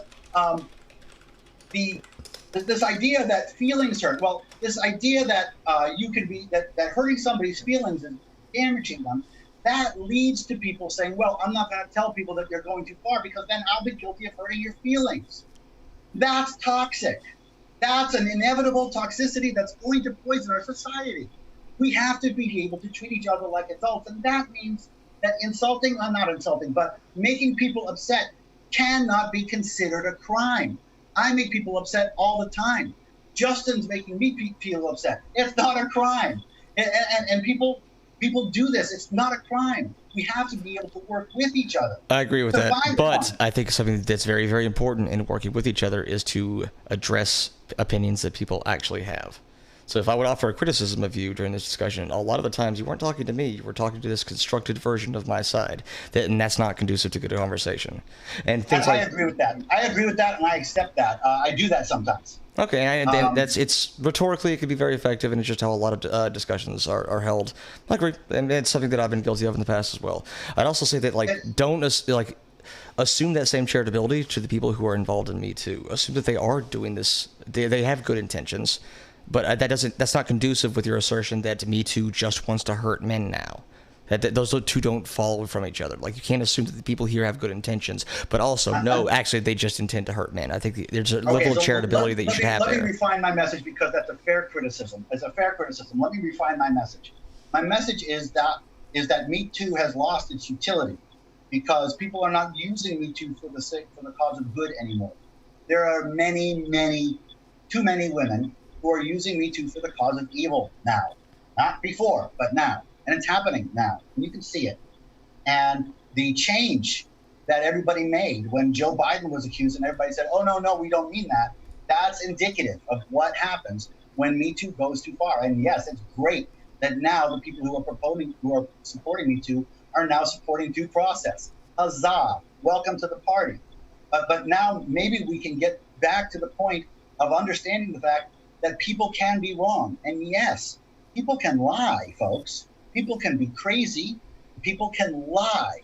And people can be malevolent. And those people can be women. And those victims can be men. It happens. I know. Again, for the purposes of future discussions, though, no one disagrees with that. No reasonable person disagrees with that. Saying that these well, you're not going to get it from me. Saying these things exist doesn't really help us. Of course these things exist. Well, I'm speaking, yes, of course these things exist, Justin, but I was there with you. I was in progressivism, and when I was there, it didn't exist for me. And that's why I'm making that generalization, because I was in progressivism. I'm currently in it, if that makes any difference. But it's a different progressivism now that Joe Biden got 6 accusations, and now everybody's so I got a $2 super chat that just says, Dave Rubin question. What about him? Dave Rubin question. I don't know. What do you think of Dave Rubin? Hi, Dave. How about that? So they're comparing me to Dave Rubin because Dave is somebody who has red pill. Oh, sorry. Do you stand by your claim that Dave Rubin is smart and a good liberal ally? Yes, absolutely. Jesus fuck. Of course he's smart and a good liberal ally. Why would you say he's not? Because does he not support good people doing good things? Does he not support the basic liberal values of separation of church and state and religious freedom and people doing good and supporting the poor? Of course he does. Cool. He is a good liberal ally, and he shouldn't be shoved aside because he's a little bit different. I'm sorry that hold on. I'm sorry. I'm having trouble accepting that a good liberal ally is someone who praises conservative. Tell me why not. Tell me why not. Give me your counterpoint. Okay, so all he seems to do is put on the identity of a liberal, but every time he talks, he is attacking liberal ideology and leftist ideology while praising conservative ideology. That just seems to be the case for me. I do the same thing, but the liberal ideology and I personally take issue with it. You know, as a gay man who is married, I would not respect someone. I would not be friends with someone who would sit across me and say that no, I wouldn't come to your wedding. I have more self-respect than that. Dave Rubin said he wouldn't come to your wedding? No, Ben Shapiro, when he was talking to Dave Rubin, said, I wouldn't come to your wedding. I wouldn't come to anything that celebrated your marriage between your husband. And I just have more respect for myself than that. I have more integrity than that. So. No, I completely disagree with that statement. Nope. Completely. The fact that he had Ben Shapiro on his show and gave him a platform does not make him a bad ally. Ben Shapiro is not an alt-right winger. He's not a bad guy either. Again, I don't. He's religious. I'm sorry that I have my bar set a little bit higher than that, but I'm not going to be friends with someone. And I'm saying to you that bar is in the wrong place. It's not in the wrong place. People should be allowed to talk to conservatives. They are allowed. Hold on, don't say they're not allowed. I'm saying that should you be friends with that person? Should you be close with them? Where's that mutual respect? I have Christian friends. I know. Where's that mutual respect, though? Do you think it would be okay for me to do anything of that degree to Ben Shapiro? I completely reject that. How hard would it be for you to be friends with someone if they attack your family and to say that your family just isn't good enough? Your family will, by its nature, be. Attack is a big word, though, right? No, it isn't. It's being very fairly used here. And I wouldn't go to your wedding. No, that's attacking my identity because he said verbatim that homosexual relationships. Hold on, no, because he's attacking your identity. No. Where does that come? You're not a victim of Ben Shapiro. Hold on. I'm not saying that I'm personally a victim here, but I'm saying there's someone who says that, and in this case, we know for a fact it comes from places. He has said verbatim that. Excuse me, that homosexual relationships are not as good as heterosexual relationships. I'm sorry. That's his religious views. And I don't. Hold on. And watch this. You can have those. I don't have to be friends with them because I have more self-respect than that. But now you're making the decision that Dave Rubin isn't the liberal ally because he made a different decision from you. And this is something that we did not prepare to discuss. Trust me, I'd love to. Your position is weak. My position is that my position is that he's a grifter, that he says things to get money. My position is that's completely. I think that he's a coward. He has people on his show that are representative of different views. If you'll notice, you'll notice who is he favorable towards and who does he attack. If anybody brings up anything that he considers woke, he attacks it. But he'll allow someone. Have you ever heard of Sean Hannity? Hold on. Have you ever heard of Bill O'Reilly? We have real issues. Have you ever heard of Stefan Molyneux? What? You ever heard of Stefan Molyneux? Yeah. He had an amicable interview with Stefan Molyneux, but there are some people. Holy sheep shit! Yeah, that's pretty irresponsible. Holy sheep shit! He had an amicable interview with somebody you don't like, Poo. That doesn't make him a bad guy. Why don't I like Stefan Molyneux? What do you think? Because he's a white supremacist. Yeah, maybe it's a little dishonest to say that. Ooh, you don't like him. Because I don't like white supremacists. And when he had people on, did he say, "Yay, white supremacy"? I'm glad you're a white supremacist, but me too. Is that the level it has to get to before he can be criticized? Before you can say that the man is not an ally, you have to say that he's not an ally for our cause, not because he has people on that you don't like. If he brought on the white supremacist and ripped him a new one, well, that's still an ally now, isn't it? Yeah, absolutely, but he didn't do that, did he? And what did he do? He let Stefan espouse his opinions on something that was very, very close to white nationalism and just let him get away with it. But not white nationalism, though. It was close to it, but it was very close to it, and I don't think it's a huge jump to go from there are intrinsic differences between the races, and that means that, So he let him explain his non-white nationalism stance without pushing back. I'm not saying he's a bad guy. He's a professional. Sean Hannity. Okay. Sean Hannity. Is there any... Dave Rubin. Sean Hannity. Bill O'Reilly. All right, so I'm scrolling up to make sure. All right. Cool. Okay, again, I wasn't prepared to talk about Dave Rubin. Trust me, I could get examples. No, you can't. No, you Is that a can't. You challenge? cannot give me examples of him actually being a bad ally to the left. Is that a challenge? Yes. Cool. All right, we'll come back to that. In fact, we'll make it an Rock and entire roll. we'll make it an entire thing. Like, what makes a good ally? Let's talk about Dave Let's Rubin. have a Dave Rubin episode. Let's have a Dave Rubin episode. Cool. All right. So there's some other questions up here. Do you think trans women are women? Trans women are a type of women, yes. Cool. So trans women are women. Trans women are women. Awesome. Cool. That was easy. Do you have a poopy butt? Sometimes. Sometimes. Not at the moment. I sometimes also. Like, it depends on, you know. All right. Any last questions here? And again, it's going to take that like 20 seconds to go through. In fact, I'll just. Why is he bringing up Sean Hannity? I'm bringing up Sean Hannity because we're picking enemies with allies. Dave Rubin is not Sean Hannity.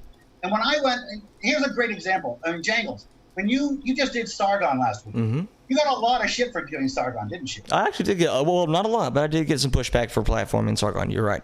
I got a ton of grief going on with Sargon. Oh, well, and you said a very important word there. Did you go on with him or did you go on against him? That's a very important distinction. I didn't go on his show. Cool. I didn't go on with Sargon though. I went on against him. It was a debate. Do you think there's a meaningful difference there between platforming No, you someone? still platformed him. You still platformed him. Yes, but I pushed back against his ideas. Sargon and Rubin, and yeah, I'll put myself into this situation. We're centrists. We're not extreme right. We're not alt-right. We're not bad people. I don't want to like turn this into like attacking individuals, like, but I'll just tell you, my point is, Dave Rubin's become kind of an icon for somebody who should be super left but isn't super left. I know, and I think that plays. I know, and I think that plays into a lot of like the reason he's popular. Whether you like it or not, the right loves identity politics. They love it a lot. They love it when a gay man. Hold on, yeah, but holy shit, the left. I know, but you can't claim it's a problem on the left when it's just as big as a problem on the right. But he's not right though. He talks to some right people, but he also talks to left. No, actually, I'm pretty sure he's come out as conservative. Well, that's fine. That doesn't make him not an ally either. It really doesn't. Cool. If he's fighting on the conservative side for liberal values, like the separation of church and state and gay rights, this is not an enemy. I'm not saying he's an enemy, but he's given an amicable platform to views I'm sure that he would fundamentally disagree with. And that's fine. That's fine because cool. You gave an amicable platform to somebody a lot of your fans are going to disagree with. Who? And that's fine. Who? Who cares? It doesn't matter. You just said that I did something. Who are you talking about? I'm making a generalization that your people, there's going to be people who are against you for having me on. Of course, but again, like this, for having Sargon on, and that's the same thing. We shouldn't be against people for having people on. These are not enemies. Rubin is not an enemy. Jeez, we're crying out loud, folks. We have real battles over here. We got a Trump, and we've got a Hannity. We've got real battles. You're right. And we can only focus on one thing at a time, too, right? And we can only focus on the biggest things. We can't focus on any like criticisms below the most important thing in the world, right? What? Nothing. Like, yeah, we got bigger things to worry about, but we could do more than one thing. We do, and my point is not that we shouldn't be self-correcting our own movement, but we should not be eating our own. We should not be destroying our own. We should not be saying, oh, that guy is just this far away from me. He's a Nazi bad guy. But Hannity, he's fine. No, we shouldn't be doing that. Okay. Okay, we should be looking at these guys and saying, okay, we're a broad movement of good people who want to do good things in the world. Some of us are left. Some of us are centrist. We have a common enemy over on the alt-right. That's who we should be aiming our guns at. Cool. What do you think? What do you think about the Ahmaud Arbery case and George Floyd? Well, I think the Arbery case is a good example of people misinforming, right? I think there was a lot of misinformation going around about the Arbery case when that came out, as far as whether or not there'd been a string of burglaries, or whether or not these guys were out hunting. I did see the video. the runner did run after the guy with the gun and get shot because of it. I do maintain that he died because of that. However, there was obviously some racism component there. I don't know to what extent it was. Originally, it was about, they were out. So this is something. So this is something that came up a little bit before we started our discussion. Do you think it's fair to attribute malice to someone who's bringing up like Ahmaud Arbery's like shoplifting charges from years ago? Do you think it's fair to attribute malice to a person who would bring up shoplifting charges in like a murder case from like 2-3 years ago? I think it's malice. Do I think it's malice to bring up shoplifting charges in a murder case? Yes, shoplifting charges from years and years and years ago. Oh, to defend Arbery? No, to defend the people who shot him. What reason? I don't think I follow your question, but no, I don't think so. Yeah, so the question is like, why do you think people were bringing up like his like previous criminal background? Like 7 years ago, he brought a gun to school. A few years later, years before the case, like he was caught shoplifting. Look, why do you think? Hold on. Do you think that it's reasonable to say that the people who are bringing this stuff up may have some sort of motivation to justify this murder in some way, shape, or form? Yeah. Do you think it's reasonable? Cool. Okay, that's all I'm asking. Yeah, no, that's true. And racism is a real thing, and racism is a real problem. I don't think there's really so much institutional racism as a lot of people think there is, but I think there is real racism. So, and this is this might be something that if you would like to do this again in a couple of weeks, I'd love to talk about Dave Rubin institutional racism. Yeah, we could talk about institutional racism. Just I'm leaving you leaving that topic like racism is not a switch. You're not either racist or not. It's way more complicated than that. Like just because there's no like laws in the books. Like for example, do you think that there's like institutional prejudice against like gay couples? Like we're allowed to marry now, right? You can see laws. Well, there's institutional prejudice, but there's also institutional anti-prejudice, right? The country is rife with a lot of policies and laws against discriminating against gay people, and rightfully so. Now, those laws are there to protect gay people against the prejudice that exists against them. So when we're talking about from a legal perspective, but for example, like half my family disowned me when I came out, and this was with laws on the books. Yeah, but so even though there's awful, right? Well, I know that is awful, but from a legal perspective, what can we do about it?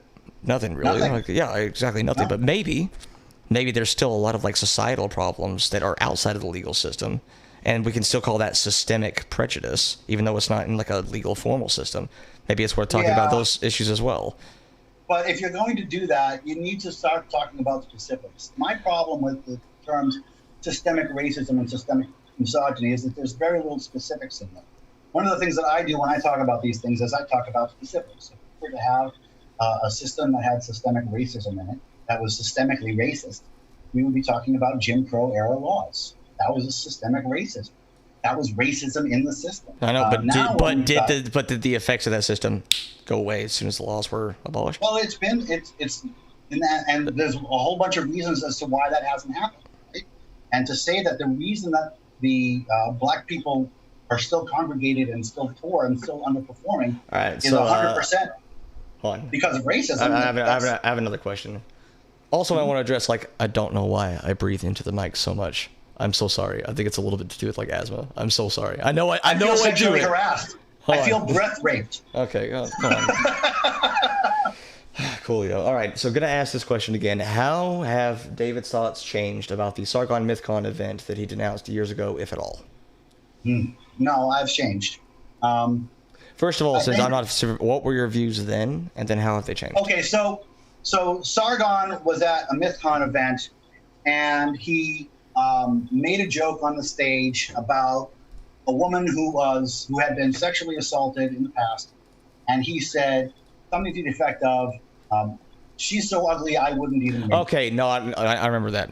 I forgot that happened at MythCon. A crude comment that I don't support. I don't like it. I would never say such a thing, but I think I overreacted, and I think I overreacted for the MythCon event. How did you react to it? Oh, I called him a pretty evil guy. I railed against him, and my problem with it was that I had only heard that little clip, and having heard longer about it, I realized that it was not meant in malice. It was just a joke, and I overreacted. Hold on. Okay, now I'm gonna stop you there. Actually, I know a lot about two things: transgender topics and humor theory. saying it's just a joke, therefore it can't have malice behind it, is wrong in every single sense of the word. It's scientifically wrong, Agreed. morally wrong. Agreed. But I do not believe that this particular joke was meant in malice because I heard it. Okay, and I don't think it was meant in malice, and I think I overreacted. This goes straight back to what I was saying. Why don't you think it was meant in malice? I wouldn't even rape you. I think I think it was a joke. It was an off-color joke. We just said that jokes can have malice behind them. They can. This one, I think it did. So let's explain the joke. What was the joke? I think the joke was about her politics, and it was about trying to insult her politics and trying to insult her wokeness. And I think it was a badly placed joke. I think it was out of taste. I think it was something that he shouldn't say. But I really, really overreacted. And I don't believe so. I think you reacted correctly because that was very, very, very clearly a sexist joke with malice behind it. I think a reasonable person would see that. Yeah, and there was malice behind it too. It was also a joke, and I don't think it was malice. I don't think he made. Pick one. Can jokes have malice or not? What? If jokes can have malice behind them, then you can't say it didn't have malice because it was a joke. Like, let's stay consistent there. I said that jokes can have malice behind them. I do not think this joke had malice behind it. Okay. That's something I've said a few times now. Okay, I don't think this joke had malice behind it. I could be wrong. People can disagree with me, and that doesn't make them evil, and that doesn't make me evil, because we can disagree on this kind of thing and not demonize each other, because in the end, we all want a good society where everybody is happy and everybody has equal opportunity. Okay. We're not enemies. I agree with that, but Sargon has a history, and I think that played a lot into people's Sargon has a history of off-color jokes. Jokes, but also really attacking feminism as a whole, being extremely in a way that is extraordinarily uncharitable, in a way that reason and statistics do not back him up. Well, then he should be corrected on that. He doesn't seem to be interested in being corrected because it's not useful to his audience to be correct on certain things. Is he trying to do good or is he trying to do bad? I don't know. Because one, even if he's trying to do good, our question, even if he's trying to do good, our definitions of what good are make that a meaningless question. I do know for a fact that he lies in his videos. In our debate. Well, that's bad. Yeah, I know. That's bad, but people lie in videos all the time. But they lie in service. So many people have lied about me. So many people have lied about me. I know, but maybe it's worth exploring why people lie, right? Absolutely. And this applies to people like Sargon as well. Yeah, it would apply to everybody on the left and the right, and in the center, like Sargon. Cool. The center, not the center. He's a little bit right wing. A little right of center is different from right wing. Oh, no, that's what I say. He's a little bit on the right. And if it doesn't, I don't really care what he is in his heart. He's espousing right wing views. He's not evil. Is that what I said? Is that what I said? I know that's not what you said. That's not what you said. I'm speaking to your fan base. The fact that even if he was a little conservative, it doesn't make him evil. Well, it doesn't have to be evil. For example, he defended and came out in support of Poland's anti-LGBT policies. Is that good? I don't know about that, but I would oppose it on that. Of course. From what you just say, I would oppose. I am very, very pro-gay, so I would support anything that. So he lied about Muslim grooming gang statistics in order to drum up fear against Muslims. Do you think that's good? No, you're implying his. You're implying his intention. No, well, okay, that's fair to imply intentions, but it's either ignorance or malice. He was objectively, factually wrong about something that should have taken 5 seconds to fact check, and he lied about that. Okay, maybe he was sloppy. I don't know. I'm speaking of ignorance. What I'm saying is, we got a lot of real bad guys out there, and we shouldn't be making enemies out of people who are kind of, sort of allies, even if they're a little on the conservative side. Okay, does that mean you don't want to make enemies of the Me Too movement supporters? You don't want to make enemies out of them? No. Out of who? So maybe out of Me Too supporters? Me Too supporters are not my enemies. They're just incorrect. All right. Well, so maybe stop characterizing Me Too as this holy bad thing. I'm just saying, going forward, you're not going to get. It has become a holy bad thing. I'm not saying that all Me Too supporters are bad. Come on, you're complaining and you're mixing my definitions. I'm not saying Me Too supporters are bad or bad people. I'm saying Me Too is a bad thing. And Me Too isn't a physical thing. It can't. It's only supporters. I know, but we're speaking as a meme. Me Too has become bad. It has evolved to become bad, and that's the truth. And that doesn't mean I'm evil, and it doesn't mean the people who still believe it are evil. It means I should come on TV shows like yours and shows like yours and plead my case. to make people see that sometimes people need to be told they're wrong. Sometimes people need to be told to calm down. And sometimes people do overreact. It's real. Okay. But again, this is a very different appearance than you have with like Sargon, right? You got a lot more pushback from me than you did from him. So I just want you to recognize that those two like appearances are different, right? Yeah. You gave me a lot more pushback than Sargon did, but that's because I was in a very different place when I went on Sargon. Right? I was in a very injured place, trying to find my new way, trying to find my place, and I had been, I was trying very hard to come out of this horrible depression that I've been in.